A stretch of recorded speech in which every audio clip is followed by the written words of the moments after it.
Love this podcast? Support it and sponsor today.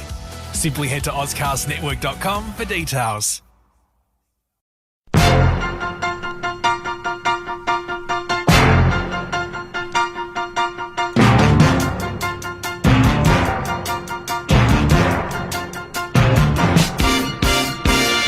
Thank you for bearing with us, ladies and gentlemen, bung-eye and all. Welcome to the garage. Welcome to the Court of Public Opinion. I'm Jeremy Cordeaux. Peter Clayton is behind the camera. Now, we're going to record 3 episodes today. We don't normally do that because we like to try and keep everything current. But Pete is going in to have some tests, heart tests. Well, I had those a few months ago. Pete, it'll be all right. Well, yes, I believe so. But we are behaving like a couple of old crocs, aren't we?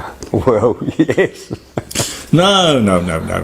Look, it'll be all right. But I might keep the glasses, which are much kinder to my eye, not both of them, you understand, just one of them, than trying to not do that. So if you wouldn't mind, again, it's not affectation, it's just precautionary. You know, I had cataracts when I was, I don't know, I must have been about 50. And I think it was, and I'm glad I got rid of them. I really am.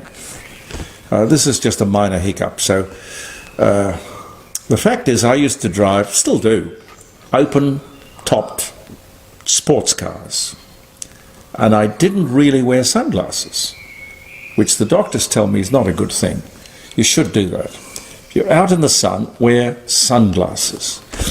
So I had my eye problem a lot earlier than most people would. But be that as it may, Frank sent me this, which is a bit distressing. I mentioned that South Australian, the Adelaide Christmas pageant to you the last time we were talking yesterday, and Frank says, the pageant used to mean the start of Christmas. Now it means the start of security officers in every store that I have been into today. Now that's sad. That's sad. It shouldn't be about... Christmas shouldn't be about security. Pardon me. It's probably worse in Sydney and Melbourne. Adelaide is a much more gentle village, as we were saying the other day. Melbourne Cup Day! Ladies and gentlemen, Archer won the Melbourne Cup. The prize was £20,000.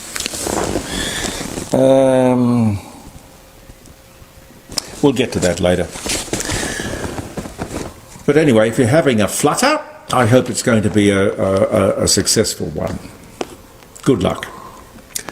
Reserve Bank board meeting today to decide, or probably more correctly, not decide, but announce their decision on interest rates, which is sort of, I won't say it's line ball. I mean, there's more people in favour of the fact that they'll probably hike one more 0.25, quarter of an interest rate, quarter of a percentage rate.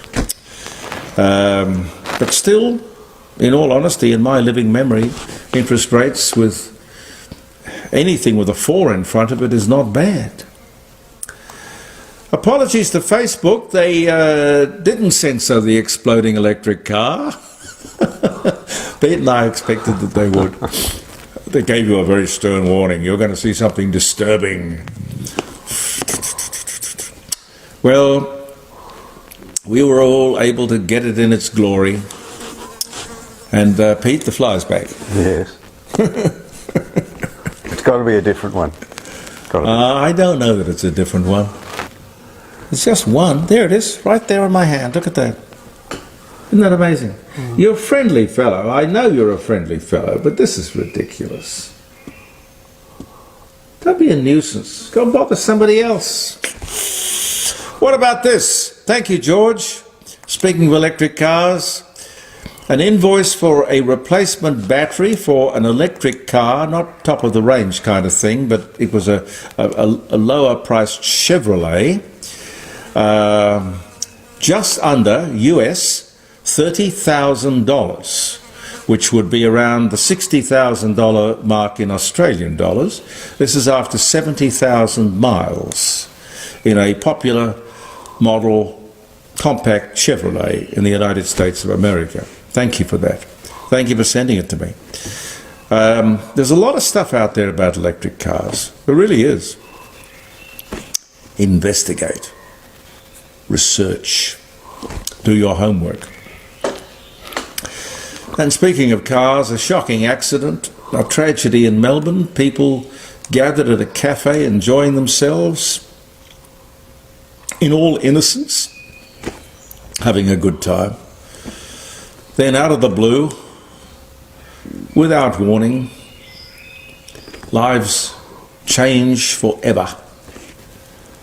An SUV mounts the pavement and smashes into the lives of these poor people. 6 people dead, many injured.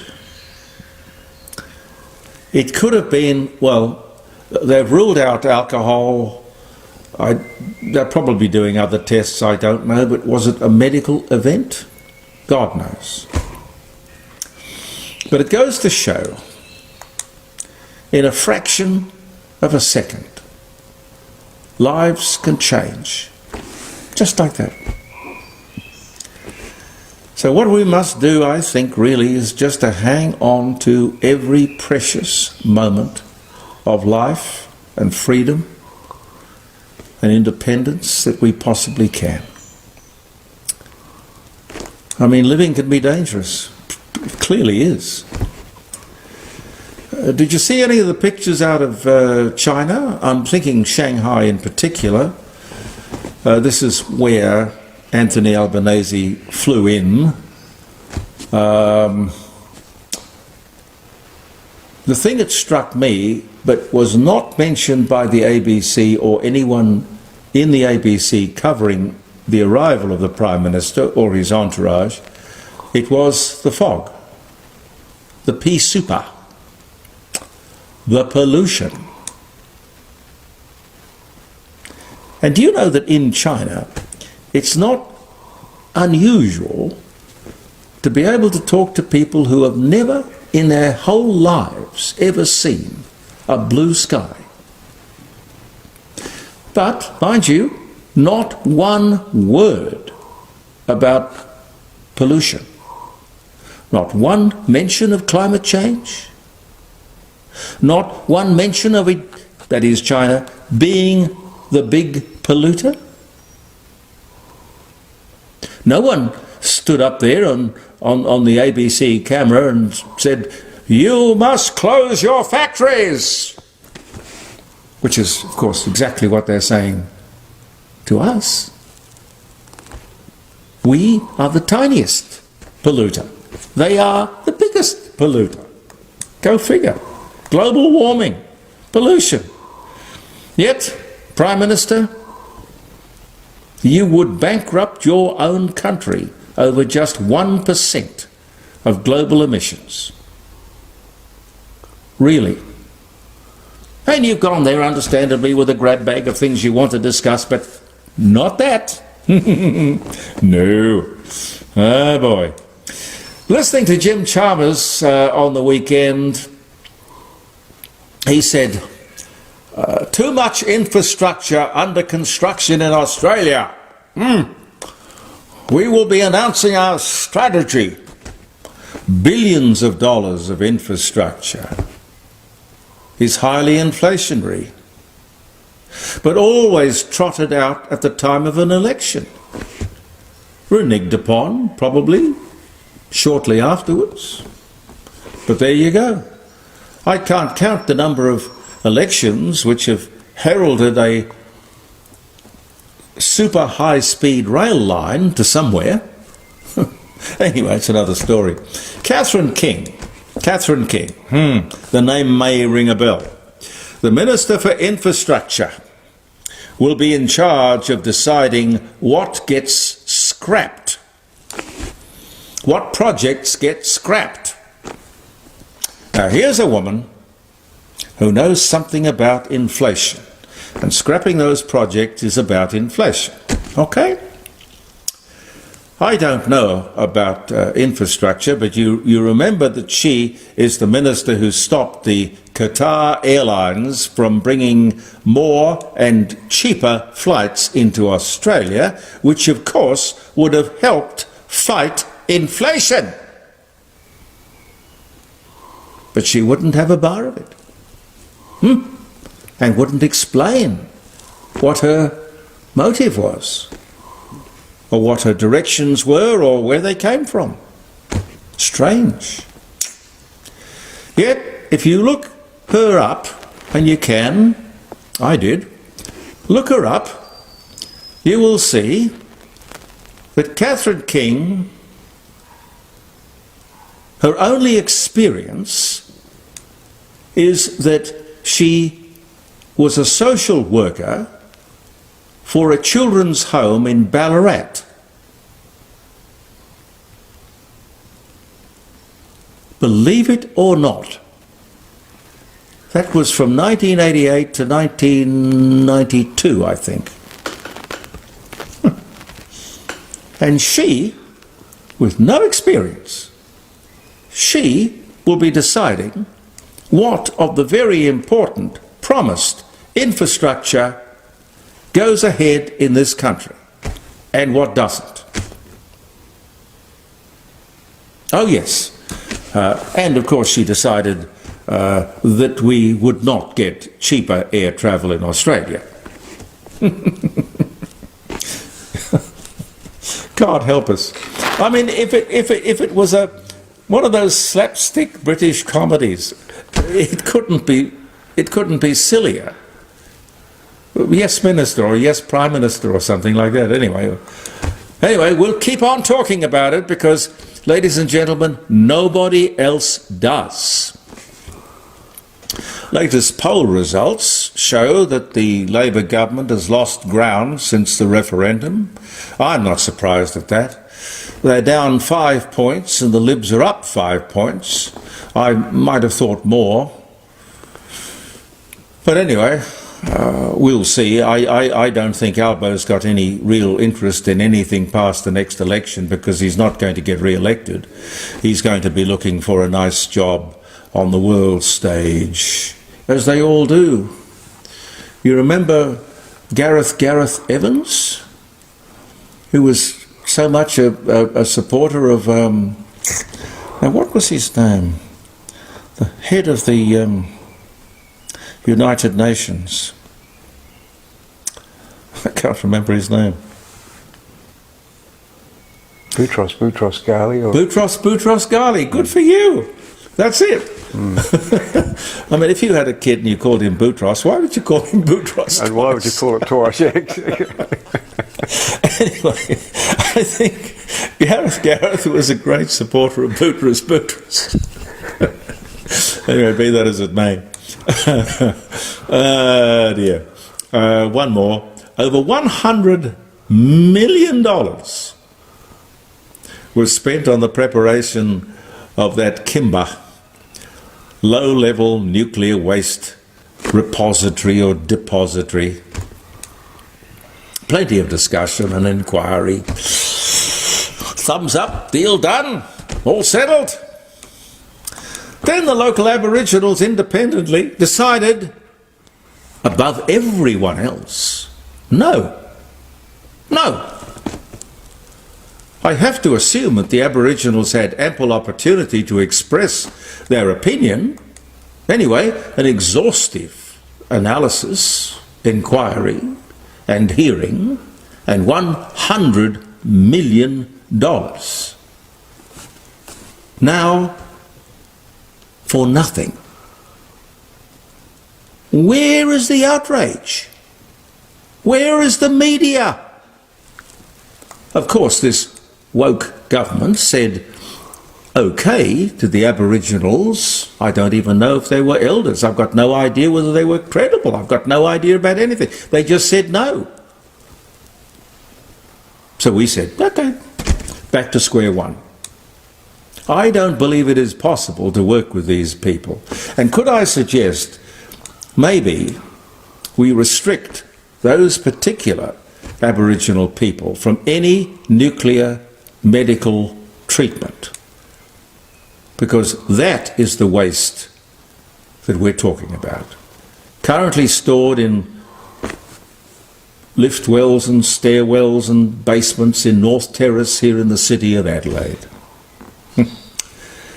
Now, we must thank God that the yes vote did not get up, because we would be risking this sort of thing happening every day, up and down the country, with every decision that had to be made. And I don't think we could survive that kind of rubbish. Anyway, I'll try and squint through my good eye and have a look at some of the birthdays, if you don't mind. Happy birthday if you're having a birthday. Wedding anniversary. As I said, the Melbourne Cup was run for the first time. It was Archer who won, 1862, November 7, obviously. National Day for the Soviet, or one-time Soviet Union. Meet the Press started on NBC TV in America, longest running prime-time network television show. Started in 1947, but started out in 1945 on NBC Radio. You see, I still think you could run a show in Australia. You learn a lot from the past, you know. God, that program had legs. You could restart Meet the Press, because you know what? I'd love to run that show, because I would love to meet the press and find out if they have any chutzpah. I don't hear any. Where am I? Heinrich Himmler was born in Munich, Nazi leader. He died in 1945, born 1900. First regular and truly Australian Cine Sound newsreel premiered 1931. I used to love, my grandmother used to take Christopher and me into the newsreel.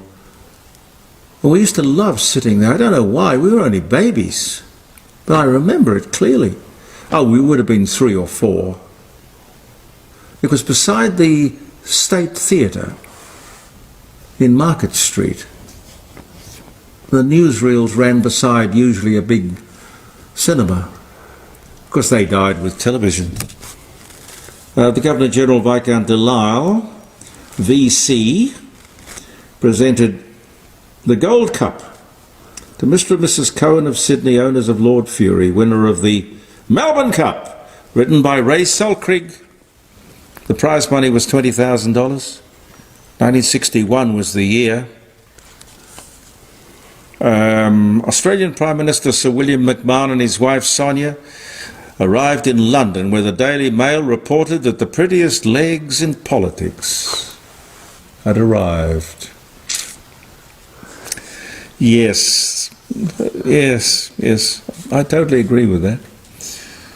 She was something, Sonia McMahon. 1971. Oh, Steve McQueen died in Juarez, Mexico. I spoke to him, must have been shortly before he died, 1980, it was the year. He went to Mexico, he told me, because somebody there told him that they could cure his bowel cancer. And he, oh God, gee. I suppose you hang on to any hope, don't you? But somebody told him that if they gave him, what was it, coffee enemas, he could beat this thing. Well, it didn't sadly work for Steve McQueen. Billy Graham was born in North Carolina, son of a dairy farmer. 1918 was the year, went on to be the great crusader. Dame Joan Sutherland was born in 1926. Frank Sinatra got married to the love of his life, Ava Gardner, in 1951. Jean Shrimpton was born. She was the one who showed Denise. And, of course, the Melbourne Cup, you remember? Oh, God, it stirred up such a thing. All she did was to wear a miniskirt. Anyway, she was born 1942. My Three Sons premiered on Australian television in 1963. And Lee Gordon was found dead in the Princess Lodge Motel in Kensington in Sydney, suffered a coronary occlusion. Lee Gordon, he was one of the great promoters of show business in Australia. I mean, he was a great friend of, I knew him, he was a great friend of Johnny O'Keefe and a great supporter of local talent. Lee Gordon had his own record label too. Anyway, thank you very much for being with us. Hope you won the Melbourne Cup. I hope the Reserve Bank Board came up with a finding that is to your liking, but what are the chances? Anyway, we're recording that before either of those are known to any of us. We'll be back tomorrow. I'm Jeremy Cordeaux. Peter Clayton and I will be here. Believe in yourself. And thank you for viewing the Court of Public Opinion. Love this podcast? Support it and sponsor today. Simply head to AuscastNetwork.com for details.